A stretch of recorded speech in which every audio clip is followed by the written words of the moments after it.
Ya te tenemos preparado el primer café de la mañana. Información veraz y oportuna. El primer café de la mañana. Así comienza.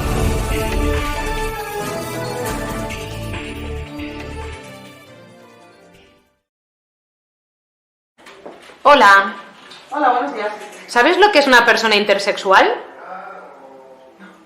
No. ¿No? No. ¿Intersexual? Sí.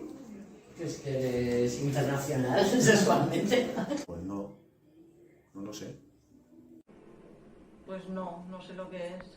No lo sé. No. No, la verdad es que no. No, ahí me has pillado. No. ¿No? No. Pues desconozco lo que es la palabra intersex. ¿No? Pues la verdad es que no lo sé. Imagino gente que la condición de masculino o femenino tan tradicional nos adapta, no sé. Tiene características físicas masculinas y femeninas. No sé si voy muy bien encaminada. Las personas intersex nacen con anatomía reproductiva o sexual que no encajaría en los cuerpos masculinos o femeninos. Según los expertos, aproximadamente un 1,7% de la población nace con rasgos intersex. Desgraciadamente, para la mayoría de la sociedad, el término intersex sigue sin conocerse y entenderse. Tampoco el estigma y la discriminación que sufren las personas intersex por sus características sexuales.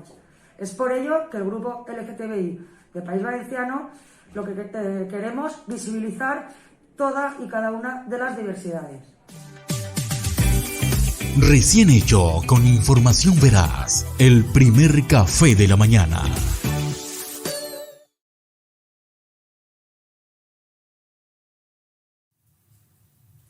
Y para hablar de este tema saludamos en el estudio a Víctor Bautista Olarte, es secretario de Fronteras y Cooperación Internacional del Departamento Colombiano de Norte de Santander.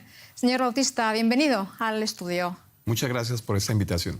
Usted viene con una delegación encabezada por el gobernador de Norte de Santander, Silvano Serrano. ¿Qué tarea se ha propuesto aquí en Alemania? Bueno, nuestras tareas es afianzar las alianzas estratégicas. El gobierno alemán y la Agencia de Cooperación Alemana GIZ han sido aliados importantes del Estado colombiano, de las regiones de frontera, y estamos proyectando una nueva fase con los asuntos de frontera, los asuntos migratorios y una nueva relación con Venezuela. Este miércoles se cumple un mes de la reapertura de la frontera entre Colombia y Venezuela, una frontera de vital importancia, pero también muy conflictiva. ¿Cuáles están siendo los beneficios hasta ahora? ¿Cree que se van a cumplir las expectativas de 1.200 millones de dólares hasta finales de año en intercambio comercial? Sí, nuestro ministro de Comercio, Germán Umaña, hacía una proyección económica de $1 millón en un par de días en exportaciones. Eso ha ocurrido la semana pasada. Esperamos que las exportaciones legales aumenten porque hay una economía también informal que cruzaba las fronteras sin tener registros, y lo que quieren los dos estados es tener una plataforma de comercio exterior que fortalezca la institucionalidad, también los tributos, los impuestos y un sistema de negocios internacional como debe ser en cualquier país desarrollado, y ese es el propósito del presidente Petro y del presidente Maduro en una nueva relación. Muchos comerciantes se han visto beneficiados por la reapertura, han fluido muchos miles de dólares, pero ¿esto también ha repercutido positivamente en los ciudadanos, en la gente que vive en la zona? Sí, hay una porosidad, hay una dinámica de las llamadas trochas donde transitaban los bienes y las personas. También hay una criminalidad que hay que combatir. Y lo que estamos esperando es que esta primera fase de la apertura económica pase a una movilidad de las personas y los vehículos que beneficia más cotidianamente a toda la población de Táchira y Norte de Santander. El cierre de la frontera en 2015 hizo aumentar el flujo de comercio ilícito. Ahora tienen muchísimas menos aduanas, menos que antes, ¿no? ¿Cómo van a hacer para controlar este comercio? Es fundamental que las operaciones aduaneras y comercio exterior sean muy fluidas, que otras operaciones desde La Guajira al norte, que eran un poco más difíciles, también regresen al norte de Santander y Táchira, y que la fuerza pública de ambos países combata también en unas estructuras ilegales que también han hecho del traspaso de bienes y de productos una propia economía que hay que combatir. Obviamente los pasos fronterizos abiertos son el mejor canal en este momento. Muchos migrantes venezolanos han pasado la frontera, son miles de ellos, muchas mujeres han sufrido violencia. ¿De qué forma está el departamento ayudando a estas personas, protegiéndolas? Norte de Santander ha trabajado con Naciones Unidas, con los países amigos como Alemania que han protegido la migración y también con el gobierno nacional para tener una protección sobre los menores. Son muchos los menores que atraviesan la frontera, muchas familias con mujeres cabeza de familia. Y tenemos con la gobernación un sistema de registro y priorización de casos vulnerables para hacer un seguimiento con las organizaciones humanitarias que nos ha dado muchos resultados, pero que es un gran reto que continúa siendo necesario. Bueno, y la apertura de frontera implica una cooperación con el gobierno de Maduro, un gobierno que ha sido motivo de sanciones económicas en los últimos años. ¿Qué implica esto? ¿Una mejora de las relaciones, pero también quizás algún roce diplomático por parte de Estados Unidos, por ejemplo? Para nosotros, como Departamento de Frontera, lo más importante es la cooperación transfronteriza. Hay asuntos diarios ambientales, de seguridad, sociales, y en ese ámbito se mueve la Gobernación de Norte de Santander y esperamos que nuestro gobierno nacional siga en unas buenas relaciones con Venezuela y nos permita resolver todo ese diario vivir de la frontera que requiere mucha cooperación. Señor Bautista Olarte, muchas gracias por esta entrevista. Muchas gracias a ustedes por esta invitación.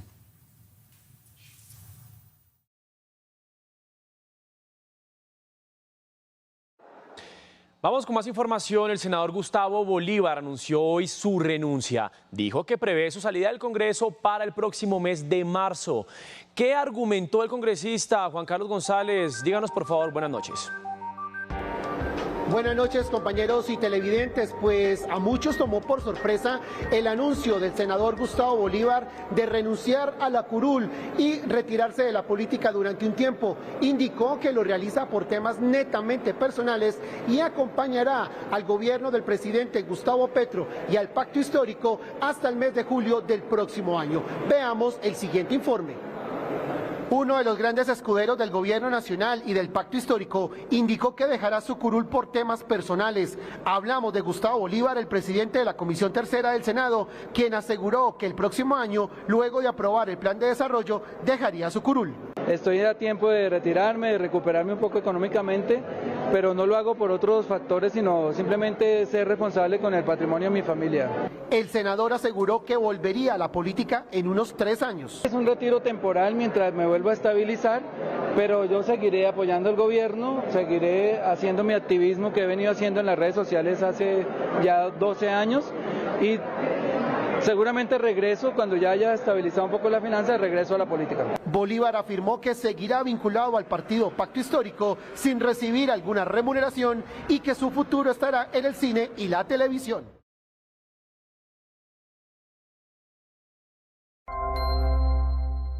La frontera que une Colombia con Venezuela muestra pocos cambios en su primer mes de apertura al paso de vehículos y comercio tras 7 años de cierre, un hito que ambos gobiernos vislumbraron como un salto económico inmediato y que se ha reducido, hasta el momento, a contadas operaciones comerciales. Cada día, los transeúntes caminan arrinconados en los extremos de los puentes binacionales para ir de un lado a otro, pues el asfalto está reservado para los camiones de carga, aunque en promedio han pasado 3 al día desde el pasado 26 de septiembre, cuando el presidente colombiano Gustavo Petro encabezó el acto de reapertura. El prolongado cierre se tradujo en un desmantelamiento de la actividad aduanera, al menos del lado venezolano, que ahora busca salir del letargo y ponerse a tono con la dinámica comercial, aunque todavía tardan unos 3 días en nacionalizar las cargas que entran desde Cúcuta. A juicio de la Cámara de Integración Económica Venezolano-Colombiana, CAVECOL, se está desarrollando un proceso gradual que debe ir generando confianza entre los empresarios, lo que se puede acelerar acortando los tiempos en las aduanas y erradicando los cobros ilegales que pretenden hacer policías y militares en las carreteras. Así lo explicó el presidente de CAVECOL, Luis Alberto Rusián. Porque el comercio se hace entre gente, entre empresarios. Entonces, en la medida que tú tengas claridad de que ese vía, ese canal, es seguro, o decir, las operaciones se están dando, tú vas a direccionar más operaciones por esa vía que por otra vía alternativa. Rusiana aseguró que tiene conocimiento sobre exportaciones de hierro, aluminio, carbón y fresas hacia Colombia en el último mes. En sentido contrario, informó que han entrado a Venezuela plásticos, vasos, papel higiénico, cartón e insumos para calzado. En peso, Venezuela envió cerca de 400 toneladas, mientras que Colombia mandó unas 160. Aun cuando persiste el contrabando de mercancías a lo largo de los 2.219 kilómetros de frontera, el intercambio formal ha crecido algo en los últimos 30 días, según estimaciones de Cabecol, que no precisó el monto alcanzado desde la reapertura, aunque calcula que el acumulado de este año es aproximadamente de unos 900 millones de dólares.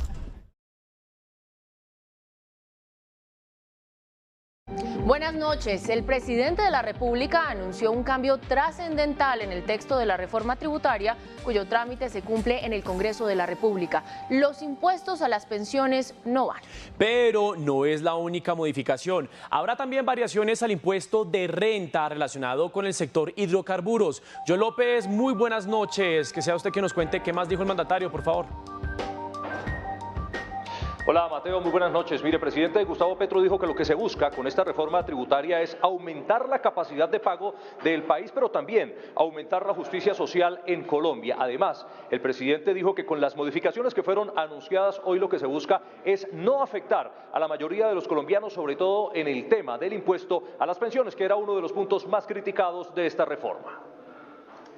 Luego de una extensa reunión con los ponentes de la reforma, el presidente anunció la decisión sobre las pensiones. No vamos a presentar un impuesto a las pensiones. Sobre las regalías también hubo decisión. Se mantiene el que las regalías en todo el sector minero que paga regalías no sean deducibles del impuesto de renta. También se modificará la sobretasa al impuesto de renta. La sobretasa al impuesto para el sector petrolero y el sector carbonero dependerán del precio internacional del petróleo y del carbón. Sobre el recaudo de la reforma, el presidente dijo que se mantiene la cifra. Alrededor de 20 billones de pesos es el valor de la reforma tributaria para el año entrante. El mandatario afirmó que el recaudo podría subir hasta los 23 billones de pesos en el año 2020. Ya regresamos.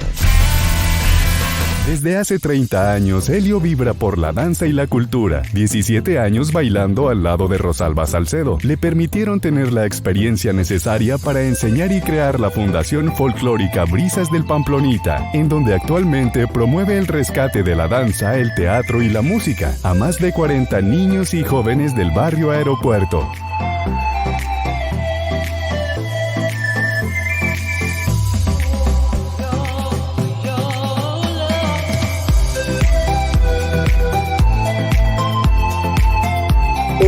Ante la inquietud de los muchachos cuando se acababa el año escolar de poder seguir bailando, poder seguir ejerciendo actividades culturales, se crea la iniciativa de en el año 2002 organizar e institucionalizar lo que hoy se llama Fundación Folclórica Brisas del Pamplonita. Esta fundación ha sido un escenario idóneo para reconstruir el tejido social, unir familias alrededor del arte y brindar nuevas oportunidades a aquellos jóvenes que habían creído perder toda esperanza. De muchos barrios de Cúcuta han llegado a la Fundación Folclórica Brisas del Pamplonita en su sede en el barrio Aeropuerto. Aparte de la danza, nos hemos convertido en una familia. No solamente bailan niños, allí también bailan padres de familia, bailan familiares, bailan jóvenes, adultos mayores, que han encontrado en la danza una forma de vida, un escape a la rutina y una solución a la construcción de lo que nosotros llamamos el tejido social. Helio sueña con tener su propio lote para construir la Casa de la Cultura de la Comuna 6, un sitio de encuentro para todos que vaya a la par del gran desarrollo que ha venido presentando el sector del aeropuerto, en gran parte gracias a las grandes inversiones por más de 1.787 millones de pesos en acueducto y alcantarillado por parte de Aguas Capital Cúcuta, y que sin duda cambiaron la vida a más de 12.476 personas. El arte transforma vidas y la Fundación Folclórica Brisa de Pamplonita eso es lo que hace, fomentar el arte en los jóvenes, en los niños. Un niño que baila, un niño que toma un instrumento musical jamás podrá empuñar un arma para hacerle daño a la sociedad.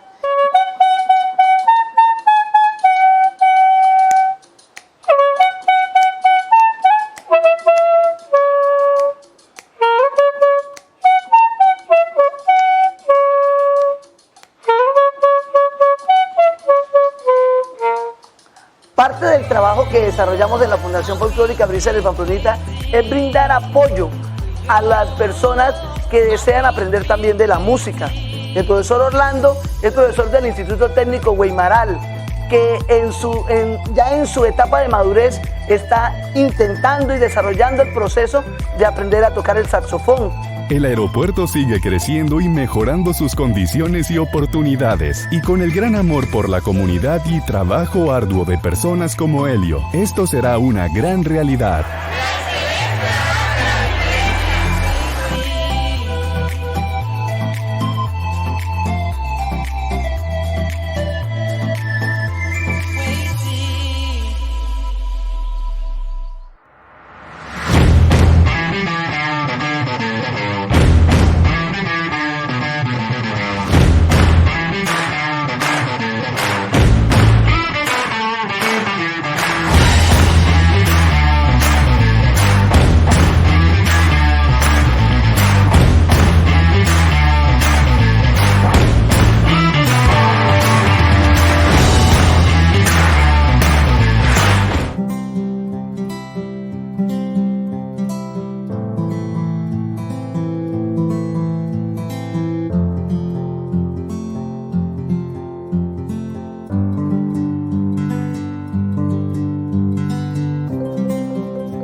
Uno de los placeres que más disfrutamos es el de probar lo mejor de los productos gastronómicos.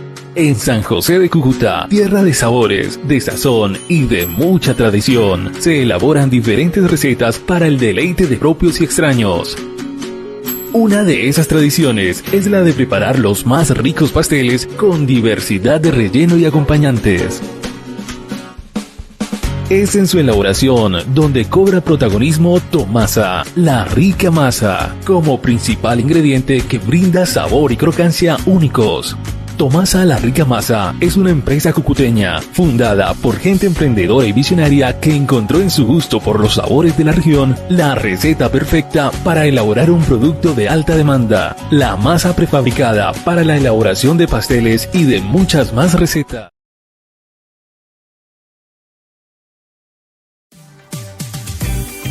Recién hecho, con información veraz, el primer café de la mañana.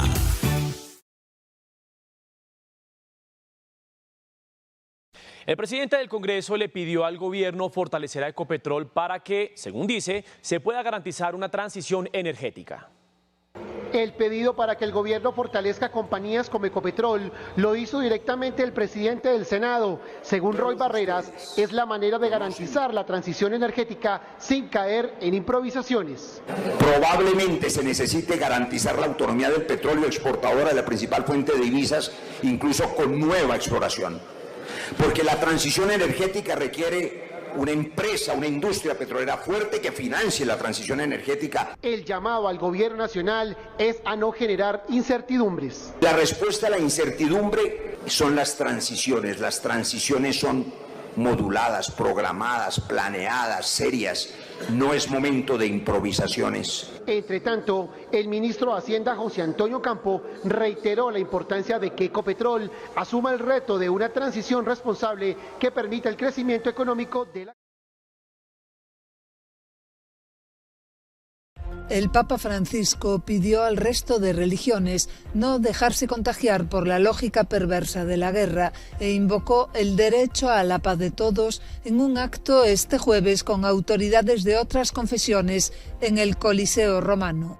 Fue en la clausura del foro El Grito de la Paz organizado por la comunidad de Sant'Egidio.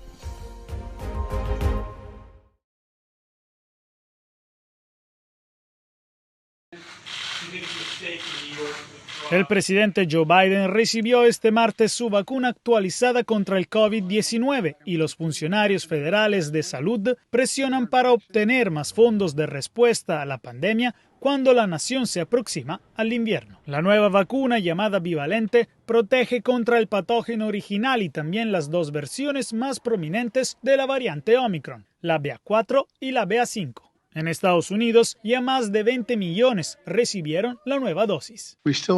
Todavía tenemos cientos de personas muriendo cada día por COVID. En este país, cientos. Es probable que ese número aumente este invierno. Pero este año es diferente del pasado año. Casi todas las muertes se pueden prevenir. Déjenme decirlo otra vez. Casi todas las muertes se pueden prevenir. Así que pónganse al día, obtengan su vacuna COVID actualizada. A pesar de que el COVID-19 no es más la fuerza disruptiva de los años pasados, gracias a las campañas de vacunación, sigue siendo un virus que cambia y se vuelve peligroso, sobre todo para los no vacunados. Por esa razón, la Casa Blanca anunció más esfuerzos para convencer a las personas a vacunarse con la bivalente y facilitar el acceso a la nueva dosis. Algunos de nuestros amigos en el Congreso dicen que no necesitamos fondos de COVID, donde dicen que realmente no hay razón para que el gobierno deba pagarlos. Estoy totalmente en desacuerdo, muy en desacuerdo. Esta es una emergencia sanitaria mundial. Si realmente quieren dejar atrás al COVID, tenemos que seguir luchando juntos. El hecho que solo el 10% de la población se vacunó hasta ahora es motivo de preocupación a medida que el país se dirige hacia un posible aumento invernal de casos de COVID, así como un posible aumento de casos de influenza y otros virus respiratorios. Al final del año, el gobierno terminará sus fondos y no hay dinero para financiar la lucha contra el COVID, a pesar de que la Casa Blanca dijo que el país no está listo para enfrentar el invierno. Jacopo Luzzi, Voz de América, Washington.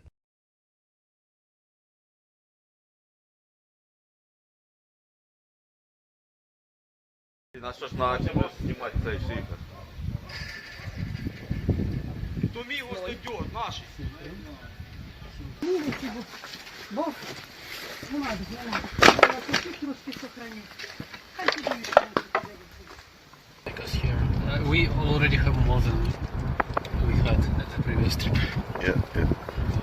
Треба пройти шлях до української перемоги. Це важкий шлях. Пройти цю зиму, яка буде найскладнішою в нашій історії, зробити необхідну частину роботи восени, взимку і навесні, щоб мати потрібні державі результати.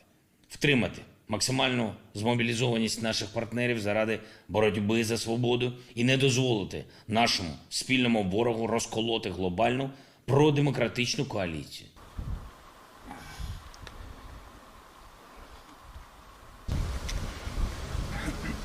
Та нічого.